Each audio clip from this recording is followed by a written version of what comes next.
All right, everybody, welcome to the Dice Tower News. I'm Tom Vasel. And I'm Chris Ye. Coming live to you from Homestead, Florida. Post-Gen Con. Forgot where we lived, or you're trying to come up with a newsier sounding city?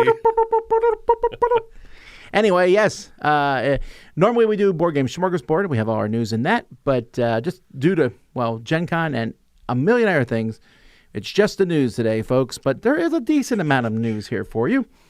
And we just talked about Gen Con. Let's start. I forgot, actually, just how widespread the knowledge of Gen Con is. I went to church last night, and the guy was like, "You went to Gen Con?" Oh. Yes. It's just, a lot of people know what Gen Con is. It's funny because at my church, we were talking about how, what are things you can do to, be uplifting? And someone wrote on the chalkboard, Gen Con. I was like, what do you mean? Oh, in my church, they mean General Conference. Gen Con, which was a Geneva convention, actually. Anyhow, just ended, and they have reported that it is a record-breaking, sold-out crowd of over 71,000 attendees and more than 540 exhibiting companies. We're one of those. They also announced the dates for next year, which is July 31st through August 3rd. Basically, the same time frame. A little earlier, right? Because the first day of Gen Con this year was August 1st, I think. That's true. Yeah.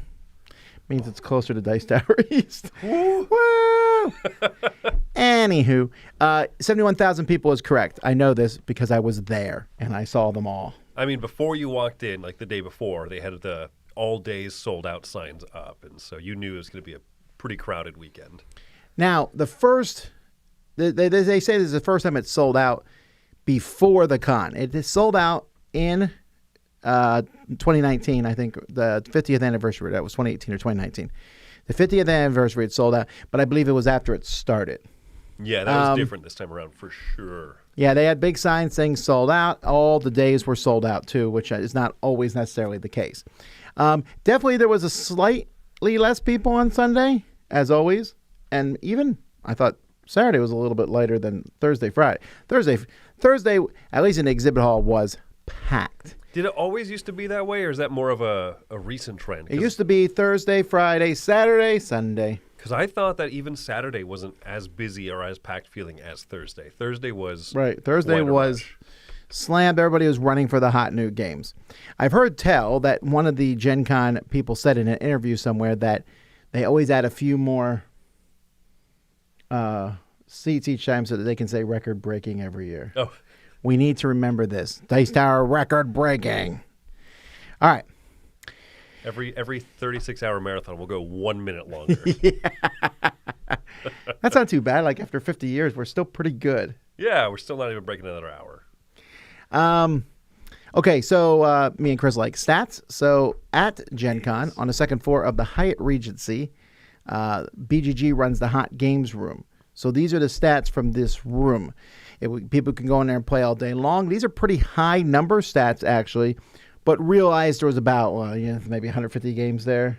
No, maybe less than that even. Multiple copies of the same game. Yep. The number one game being River Valley Glassworks from our sponsor, Allplay.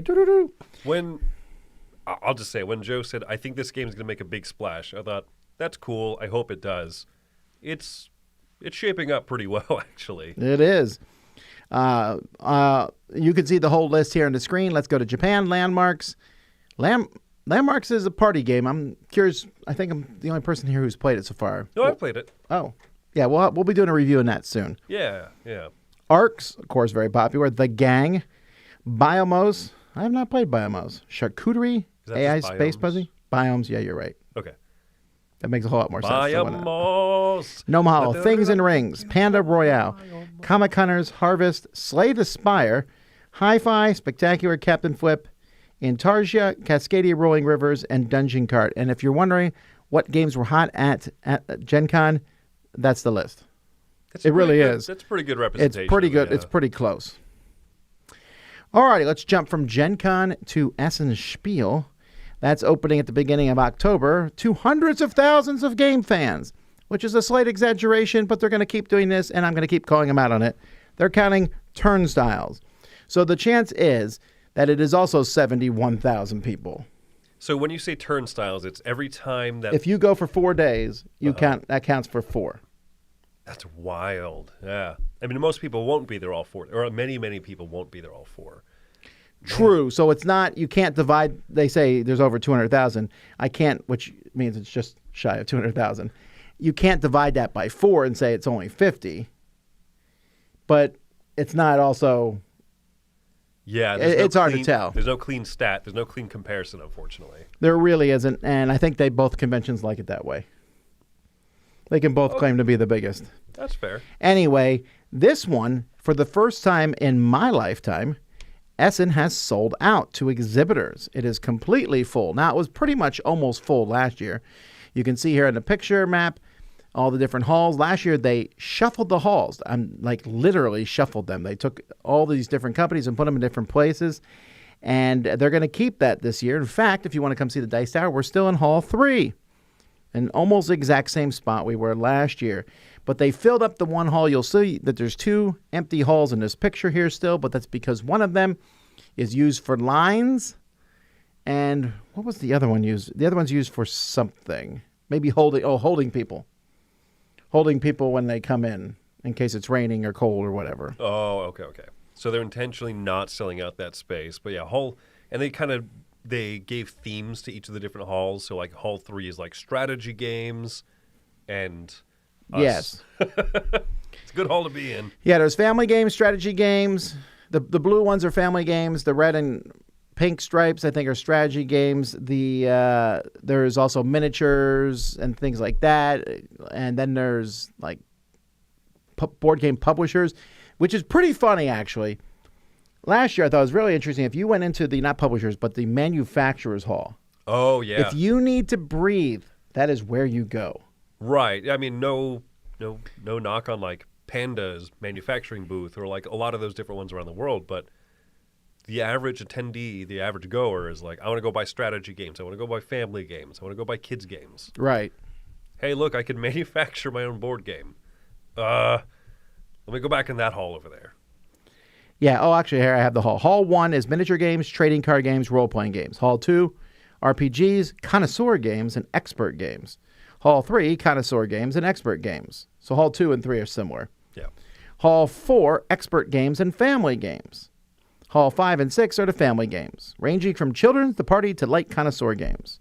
The Galleria, free activities for the children. And if you have kids and you're in there, it looks really fun. From building giant things out of sticks to having a little circus to all kinds of stuff. All the foods in that Galleria, too. Yeah. We're going to vlog Essen. It's gonna have a lot of food this time, I warn you. Yeah. That's so different than our previous blogs. But anyhow, all right, let's jump now to games. We have Monumental. Well, actually, not Monumental. Funforge. Funforge. Not so fun for backers. They are getting close to signing a contract to help get funding because their latest Monumental was heavily delayed. It was supposed to show up April 2021. It is not April 2021, so that's a pretty big delay. Ooh. Anyhow, so they are setting things up to ship it, and they found a solution. This is kind of vague here. They're doing something. A small team of 8. They fired half of those people, including a communications person. And so the games are at the hubs, and they're getting ready to ship them. Also, in a very, very small minor news, we might talk about this later. I definitely at Gen Con saw Monumental Duel. I saw a sign for it. Yeah. Also, when I play Monumental, I play with 2 people. So I'm not really sure the difference. Smaller box? I don't know. I wonder if it's a different version or edition or something. But, man, this game has had such a rough go for its backers. All right. People of Play, also known as POP, they have merged with the Toy Association. Now, many of our listeners may not know who either of these are. The Toy Association is a pretty big association.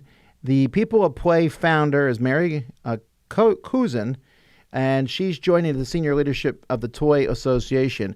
Mary started and has run the Chicago Toy and Game Fair, which is pretty big. It's a show that anybody can go to when you can see.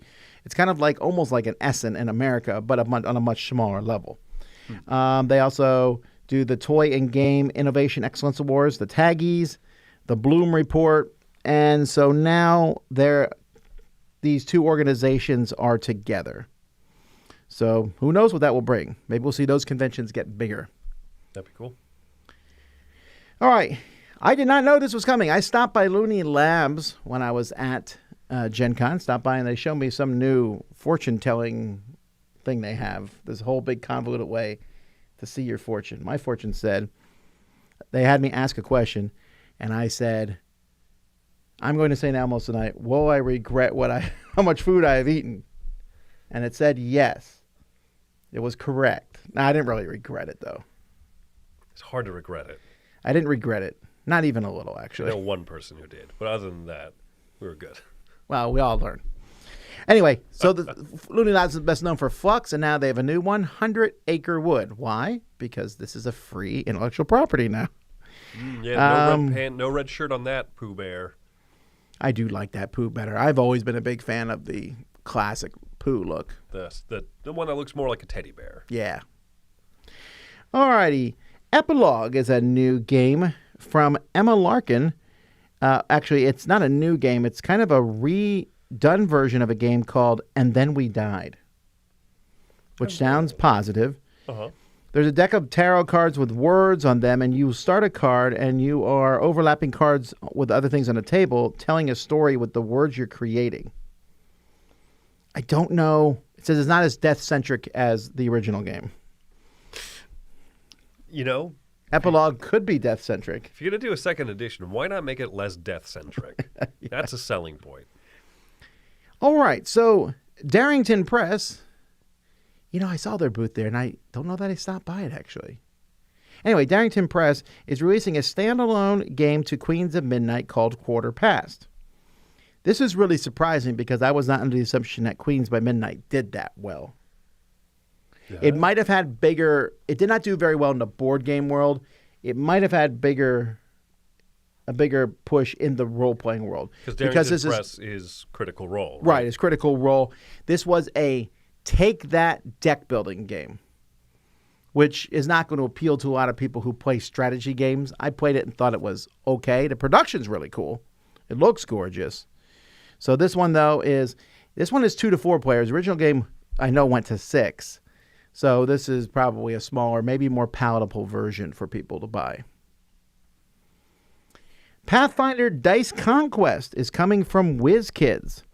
So I'm still not 100% sure what WizKids is doing when it comes to board and card games. For a minute there, we thought they were stopping making them because Zev Schlesinger left the company and went and started his own company, Play to Z. And I thought they're just going to do stuff. But this Pathfinder thing's kind of an odd twist because why is Paizo not making this game? Yeah, that's the thing. I'm not really sure where all the eggs are kind of landing in this basket, but... Because WizKids also does D&D stuff. Right. Who knows?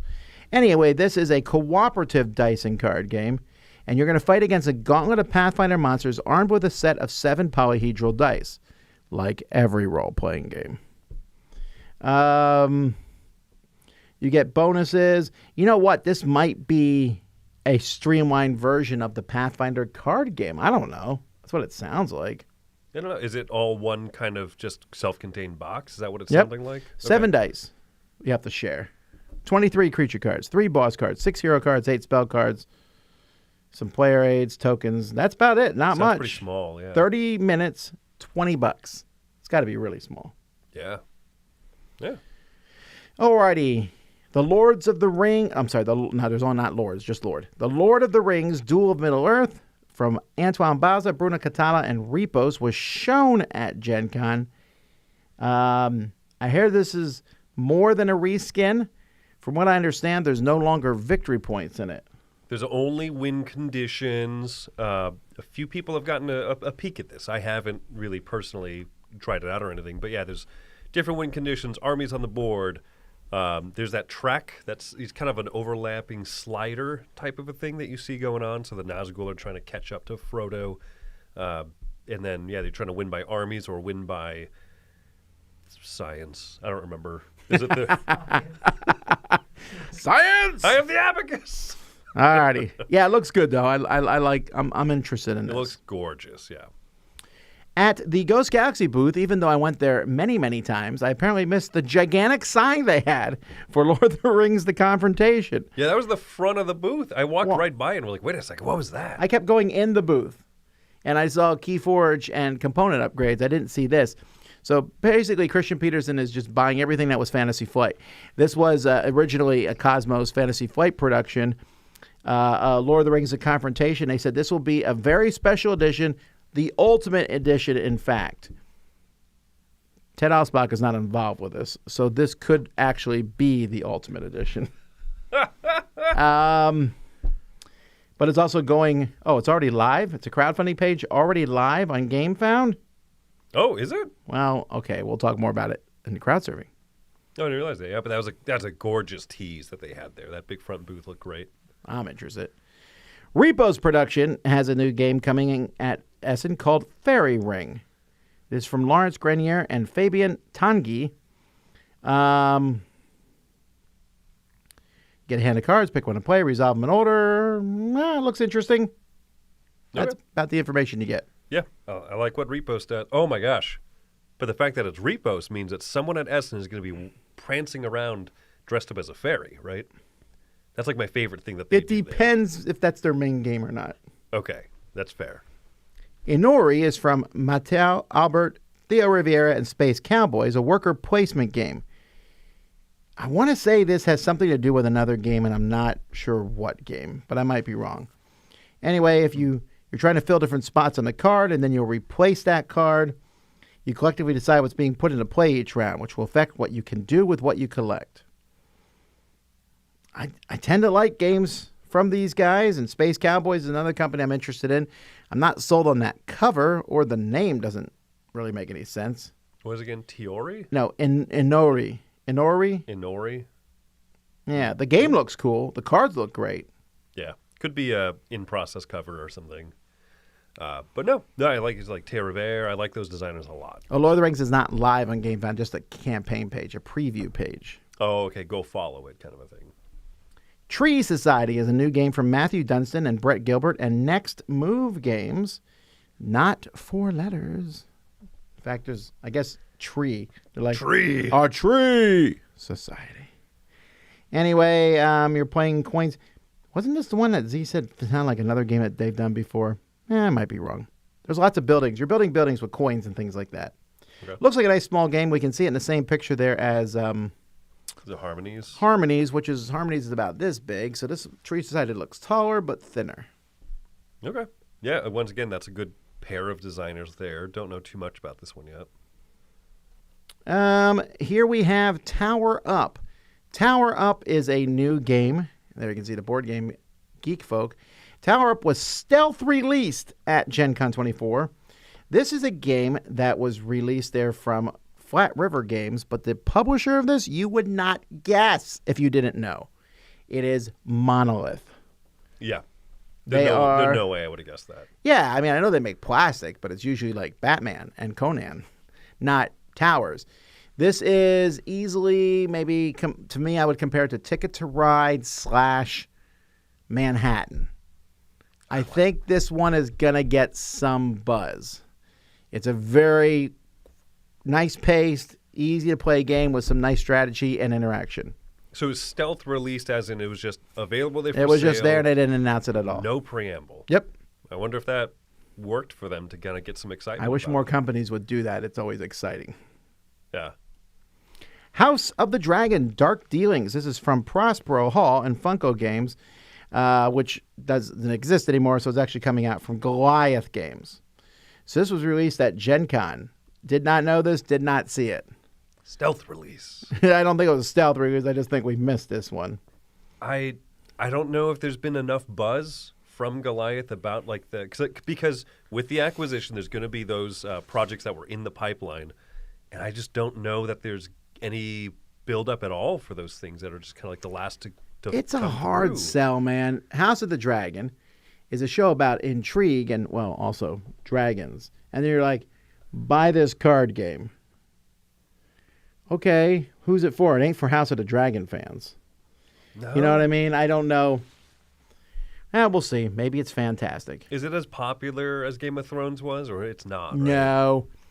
Not only is it not as popular, but the season 2 finale, which just happened, showed a bunch of soldiers, like at the very end, they're like, and we're going to do the big fight. Like usually a season finale. This felt like the penultimate season. Like everyone's getting ready. A big fight's about to happen, and it will happen at the beginning of next season.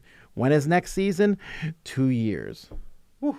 Fans are not happy, and, that's a long time. I'll forget the show existed in 2 years. Yeah, no joke. That's unfortunate.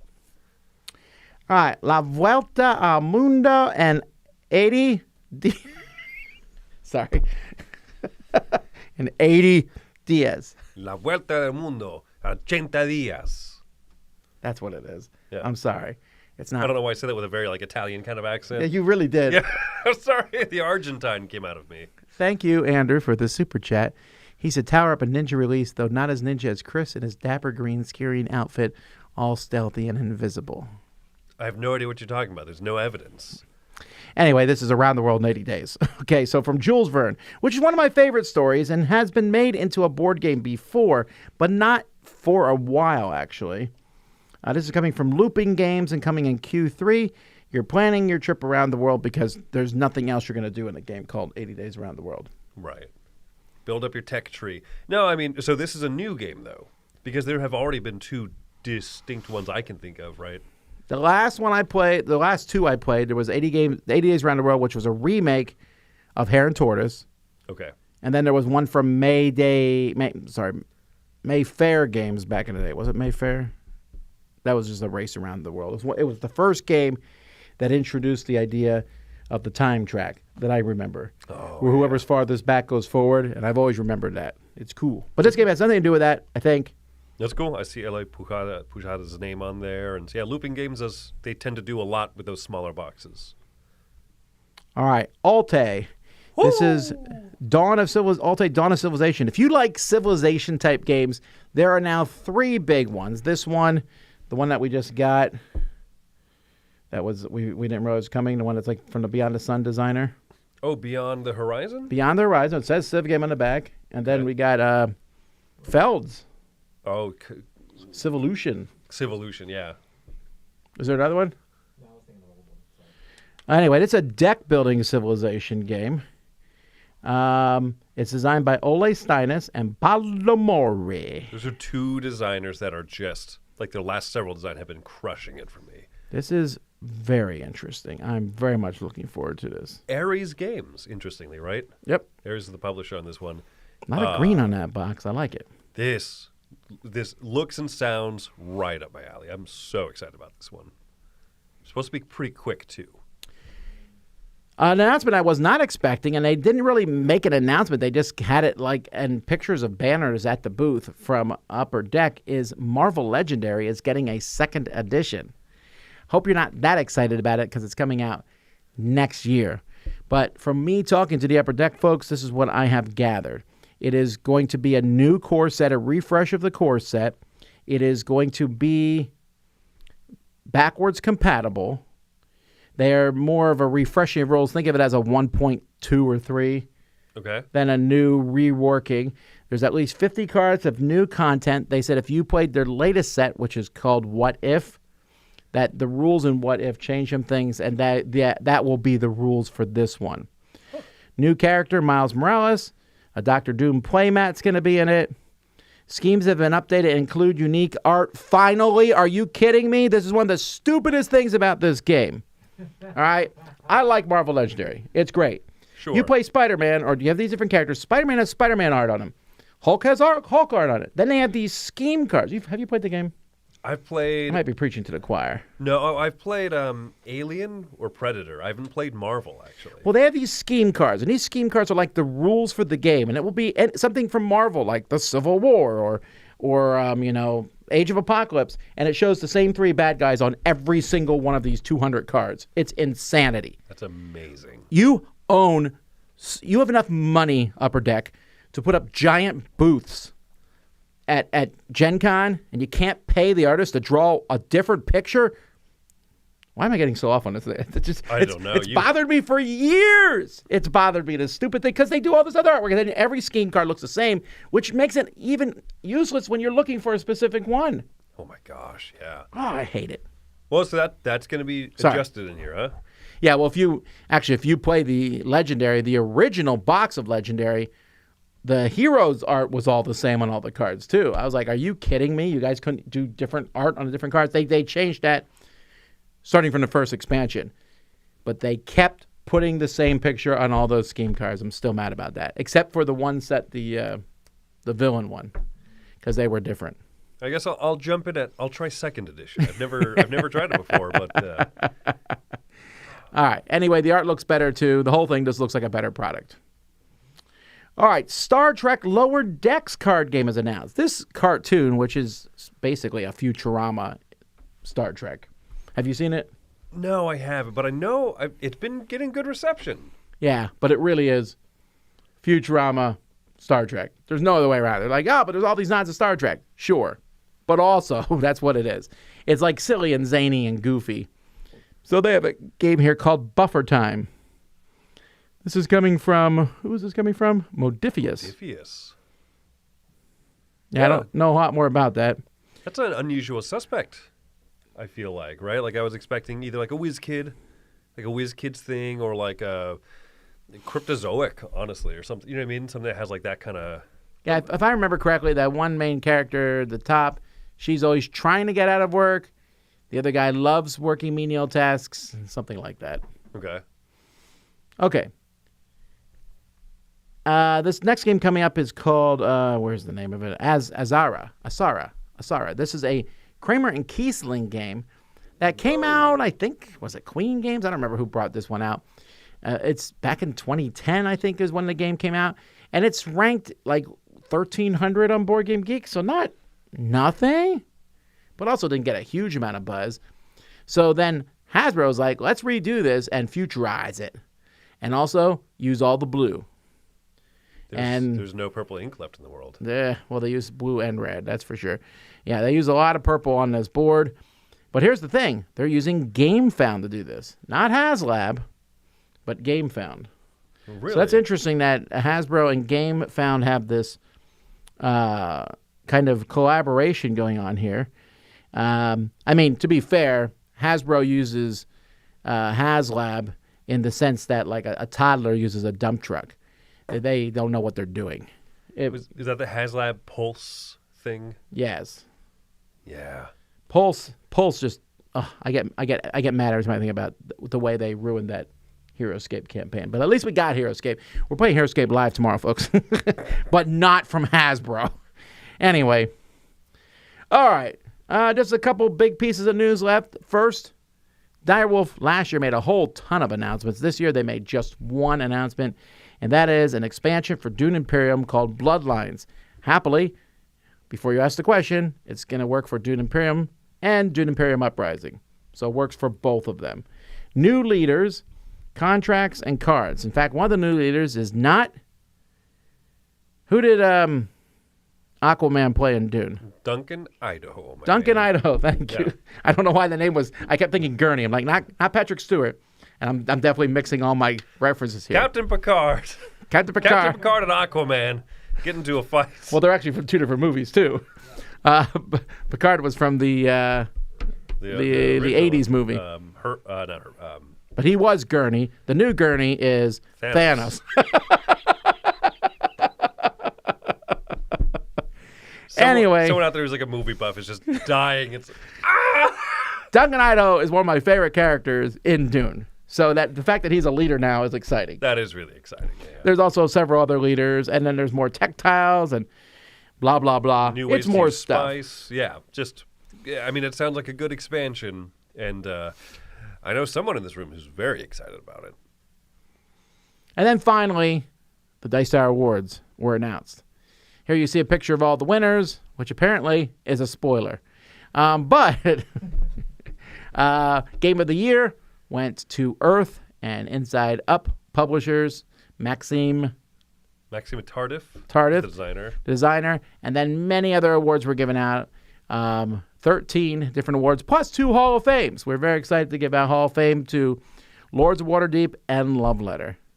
So that was very exciting, and you can watch the entire program live on the Dice Tower channel. All right. Well, folks, that is the news. That's it for today. We'll be back tomorrow morning with a live play of the new Heroescape from Renegade Games. I hadn't heard that. I know. I'll just keep mentioning it. And then we got more good stuff coming up for you all weekend, different videos and such. Thanks for watching. Until next time, I'm Tom Vasel. I'm Chris Yee. We'll see you on the Dice Tower.